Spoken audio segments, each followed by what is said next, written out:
Pax Vobis, salam damai dan sejahtera bagi kita semua. Ada sebuah istilah yang menjadi populer setelah terjadinya wabah pandemi virus Cina atau COVID-19, yaitu New Normal. Banyak pakar dan juga kalangan pemerintah di berbagai belahan dunia, termasuk di Indonesia, mulai berbicara tentang perlunya manusia menerapkan kebiasaan hidup yang berbeda dari sebelumnya demi mencegah dan membatasi penyebaran virus. Dalam new normal tersebut, kontak fisik antar manusia sangat dibatasi dan pola hidup higienis ditekankan. Akibatnya, sekolah dengan pembelajaran tatap muka ditiadakan dan diganti dengan pembelajaran online. Kegiatan bisnis banyak yang dibatasi atau ditutup, dan kegiatan peribadatan agama juga termasuk yang harus dibatasi. Banyak yang mengira perubahan ini hanya bersifat sementara sampai pandemi virus Cina mereda. Sayangnya itu anggapan yang keliru.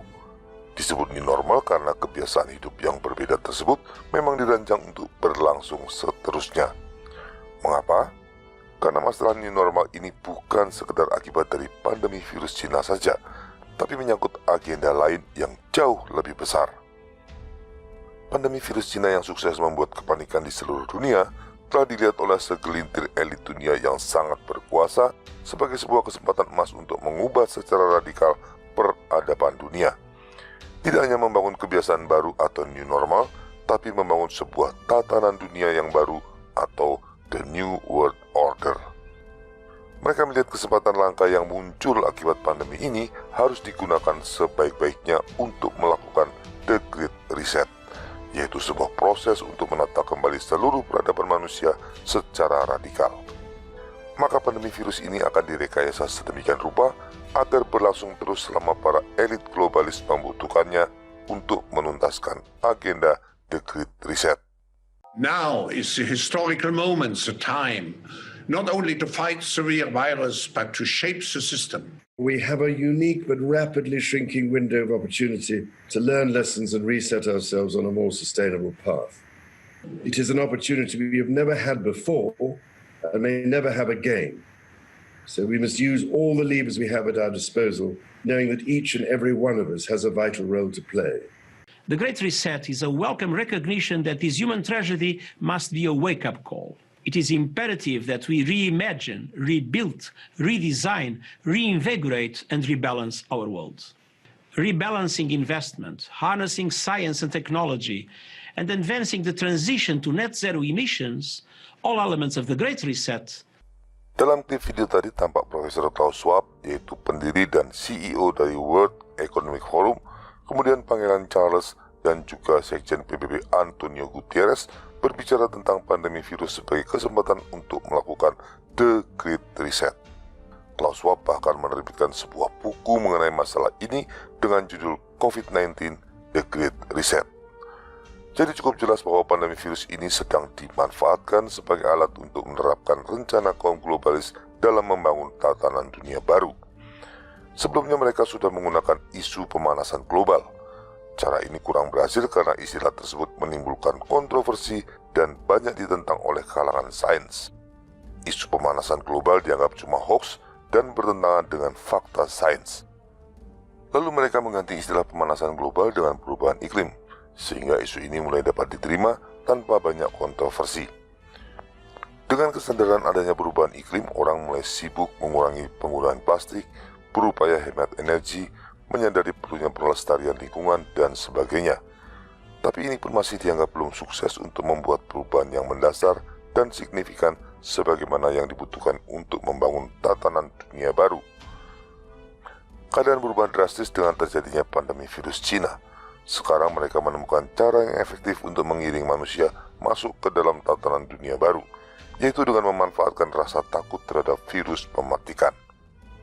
Paranoid berlebihan terhadap virus terbukti membuat banyak pemerintah berbagai negara menerapkan langkah-langkah pembatasan yang drastis pada kehidupan sosial rakyatnya.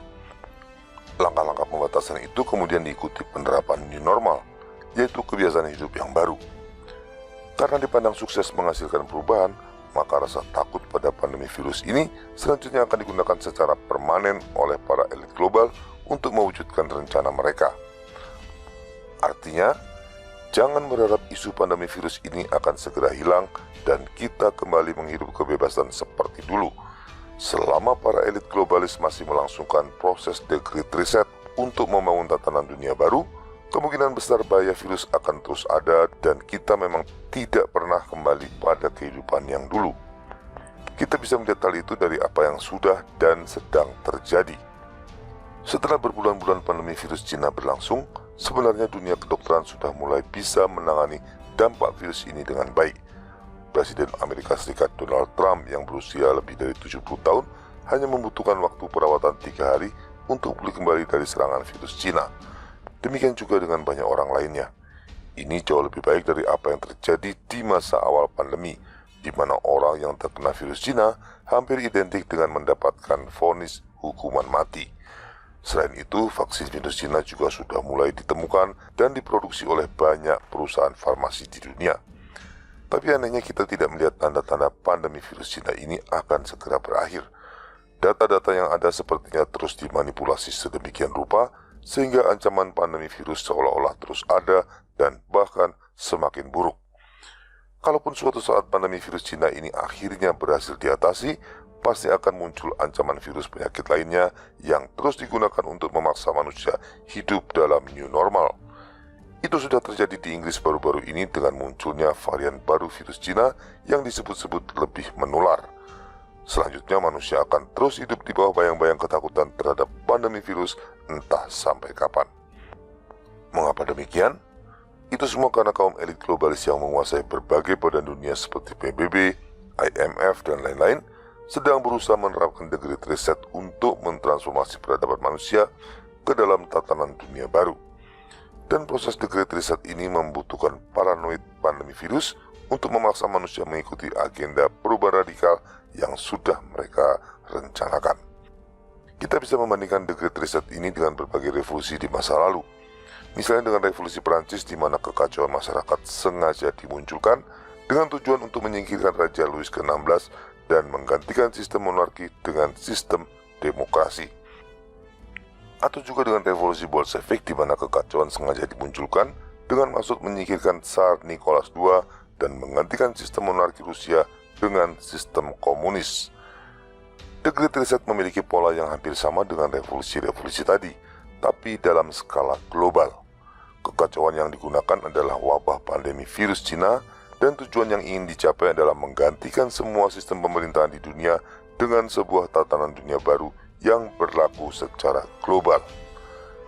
Ini bukan teori konspirasi, tapi konspirasi yang memang nyata. Suka atau tidak, kondisi kekacauan pandemi virus yang direkayasa melalui The Great Reset inilah yang sekarang sedang kita alami. Apakah pandemi virus Cina itu sendiri disebabkan oleh rekayasa manusia atau karena muncul oleh sebab-sebab alamiah? Kita masih perlu bukti-bukti yang kuat untuk menyimpulkannya. Tapi satu hal yang jelas, pandemi virus memang terbukti dimanfaatkan untuk melakukan The Great Reset. Untuk memahami persoalan ini dengan lebih baik, kita perlu bertanya, apa sebenarnya tatanan dunia baru yang ingin dibangun oleh kaum elit globalis? Di sini saya akan menjawabnya dari sudut pandang sekuler lebih dahulu agar semua orang dapat memahami persoalannya secara umum. Tapi di bagian akhir video ini saya juga akan memberikan sudut pandang teologisnya agar kita sebagai umat Kristen bisa mengambil sikap sesuai dengan iman Kristen. Kita akan mulai dengan pertanyaan sederhana ini. Mengapa tatanan dunia baru perlu ada? Dalam pandangan sekuler, peradaban dunia yang kita jalani ini sedang menderita sakit parah oleh berbagai krisis, mulai dari krisis pangan, krisis energi, krisis lingkungan, krisis ekonomi, hingga berbagai perseteruan sosial dan peperangan yang terus muncul karena perbedaan ideologi serta agama. Semua krisis itu saling terkait satu sama lain dan dapat dipandang sebagai sebuah krisis peradaban. Adanya krisis peradaban menunjukkan ada yang salah dari peradaban manusia yang sedang berlangsung dan menuntut segera dibenahi sebelum berubah menjadi bencana peradaban. Sumber dari krisis peradaban itu sendiri terbagi menjadi dua, yang nantinya akan menentukan karakter dan arah dari tatanan dunia baru yang sedang dibangun. Yang pertama adalah manusia sebagai makhluk biologis yang terus berkembang biak untuk melanjutkan kelangsungan spesiesnya, membutuhkan makanan untuk hidup, dan membutuhkan energi untuk beraktivitas. Masalah yang muncul adalah populasi manusia yang terus bertambah, sementara bumi sebagai habitat hidup manusia memiliki keterbatasan dan tidak bisa ikut berkembang. Akibatnya akan muncul suatu keadaan di mana bumi tidak lagi sanggup menyediakan makanan dan energi yang cukup bagi populasi manusia yang terus bertambah. Sementara itu, aktivitas industri dan domestik manusia yang terus meningkat juga telah menimbulkan pencemaran lingkungan dan kerusakan alam. Masih banyak masalah lainnya seperti misalnya krisis ekonomi dan keuangan, tapi akan terlalu kompleks dan tidak mungkin dibahas semua dalam satu video. Cukuplah jika apa yang saya sebutkan tadi dapat memberi kita gambaran bagaimana populasi manusia yang terus bertambah di dalam habitat yang memiliki keterbatasan pada suatu waktu akan menimbulkan masalah besar bagi peradaban manusia. Berdasarkan masalah-masalah yang muncul dari manusia sebagai makhluk biologis ini, maka tatanan dunia baru akan menekankan upaya untuk membangun peradaban manusia yang sustainable atau berkelanjutan. Ini dilakukan dengan cara pengendalian populasi, mengurangi pencemaran lingkungan, mengembangkan pertanian secara organik, mengembangkan industri dan transportasi yang hemat energi serta ramah lingkungan, menekan penggunaan energi tak terbarukan dan sekaligus mengembangkan energi terbarukan, dan lain-lain. Tentu kita pernah mendengar istilah Sustainable Development Goals yang dicanangkan oleh PBB. Nah, itu adalah bagian dari agenda kaum globalis untuk membangun peradaban yang berkelanjutan di dalam tatanan dunia baru. Yang kedua adalah fakta adanya keberagaman manusia menurut suku, ras, dan agama.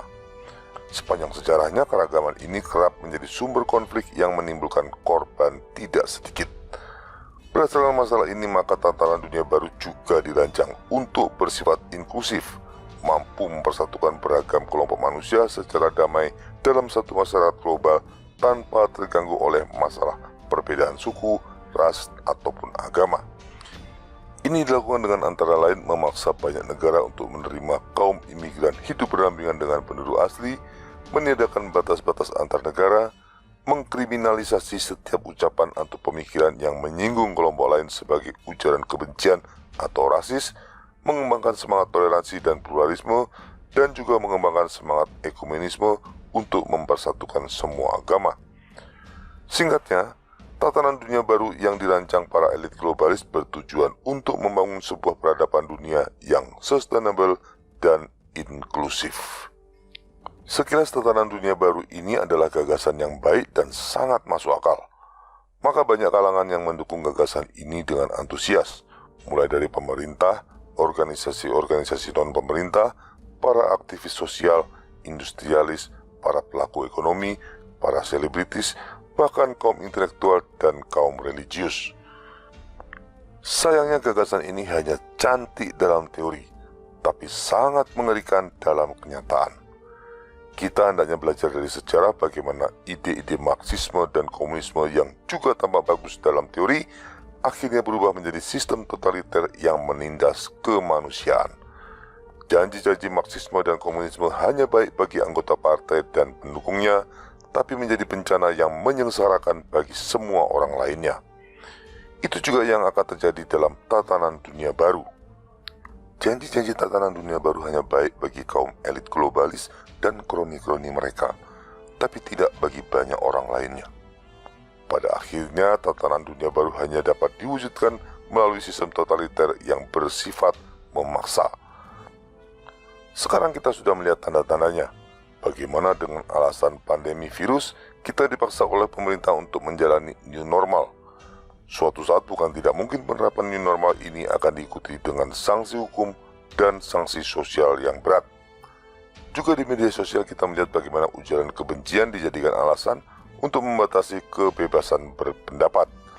Siapa yang melanggar harus menerima nasib akunnya dengan semena-mena dibatasi atau bahkan dihapus. Itu adalah tanda-tanda dari munculnya sistem totaliter yang akan menindas kebebasan berpendapat atas nama semangat inklusivitas dan keragaman sosial yang menjadi agenda dari tatanan dunia baru. Di beberapa daerah di Cina sudah diterapkan sistem kontrol sosial secara digital, di mana setiap orang harus memiliki sertifikat digital untuk dapat beraktivitas atau bepergian.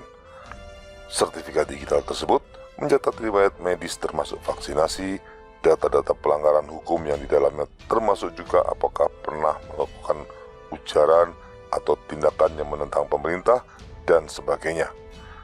Selanjutnya, data-data yang tercatat dalam sertifikat digital tersebut akan menentukan peringkat akses sosial, ekonomi, dan finansial yang dimiliki oleh seseorang. Mereka yang memiliki peringkat baik alias taat pada pemerintah akan mendapatkan banyak kemudahan dan fasilitas, sementara mereka yang berperingkat buruk sudah dipastikan akan kesulitan untuk menjalani kehidupan. Apa yang akan terjadi jika sistem kontrol digital yang kejam ini dikembangkan dan diterapkan di seluruh dunia? Setiap pemerintah dapat dengan mudah memaksakan apapun pada rakyatnya seperti yang terjadi di Cina. Dulu di zaman Orde Baru, orang-orang yang mendapatkan label Ekstapol atau terlibat G30 SPKI dipastikan akan susah hidupnya selama bertahun-tahun. Dengan penerapan sertifikat digital, pemerintah dapat dengan mudah memberi label semacam itu kepada siapapun yang dianggap membangkang atau menentang pemerintah.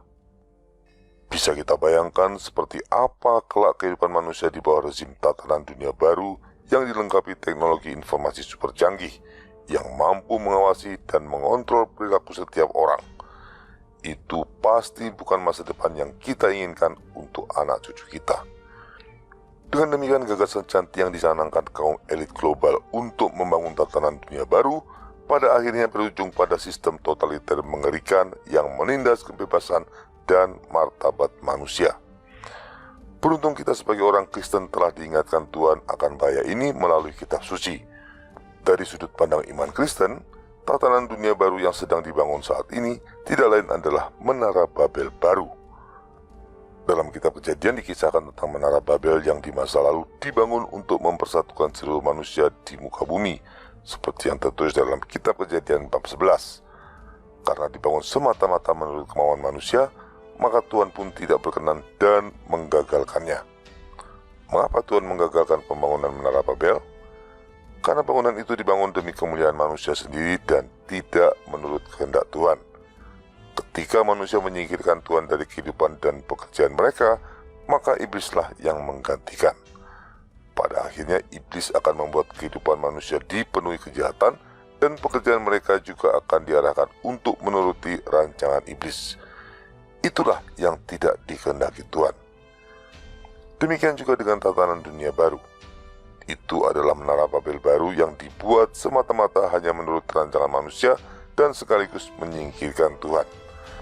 Sebagai contoh, upaya pengendalian populasi demi peradaban yang berkesinambungan mengakibatkan tindakan aborsi dan eutanasia harus dilegalkan. Demikian juga gaya hidup dan perilaku LGBT harus diterima sebagai kewajaran.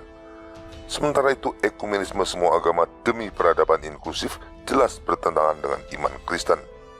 Maka amat jelas tatanan dunia baru akan memaksa orang untuk melanggar ajaran Tuhan, atau dengan kata lain, sengaja menyingkirkan Tuhan dari kehidupan manusia. Akibatnya tatanan dunia baru ini kelak akan penuh dengan dosa, kejahatan, dan sekaligus penindasan terhadap manusia. Lebih dari itu, tatanan dunia baru yang diinspirasi oleh iblis ini pada akhirnya akan mengarahkan manusia untuk menyembah iblis. Bahkan kitab Wahyu juga memberikan kita gambaran bagaimana tatanan dunia baru yang totaliter ini akan membuat setiap orang diberi tanda tertentu. Tanpa tanda tersebut, orang tidak dapat melakukan aktivitas jual beli atau aktivitas sosial lainnya, seperti yang tertulis pada kitab Wahyu bab 13 ayat 16-17. Tanda yang dimaksud boleh jadi akan tergenapi oleh sistem sertifikat digital yang kemungkinan besar akan diterapkan secara global dalam tatanan dunia baru. Misalnya saja dengan alasan demi untuk mengendalikan penyebaran virus. Singkatnya, kitab suci telah memberitahu kita tentang adanya tatanan dunia baru yang dirancang oleh iblis dan harus dihindari oleh umat beriman. Oleh karenanya kita tidak perlu takut dan gelisah dengan segala yang terjadi, termasuk pada pandemi virus, The Great Reset, dan rencana jahat kaum globalis untuk membangun tatanan dunia baru. Itu semua sudah tertulis dalam kitab suci dan Tuhan pasti akan menyelamatkan mereka yang setia kepadanya. Dalam Injil Tuhan mengingatkan kita, janganlah kamu takut kepada mereka yang dapat membunuh tubuh, tetapi yang tidak berkuasa membunuh jiwa. Takutlah terutama kepada Dia yang berkuasa membinasakan baik jiwa maupun tubuh di dalam neraka. Injil Matius bab 10 ayat 28. Terima kasih atas perhatian Anda. Kita akan berjumpa lagi pada episode selanjutnya. Viva Cristo Rey.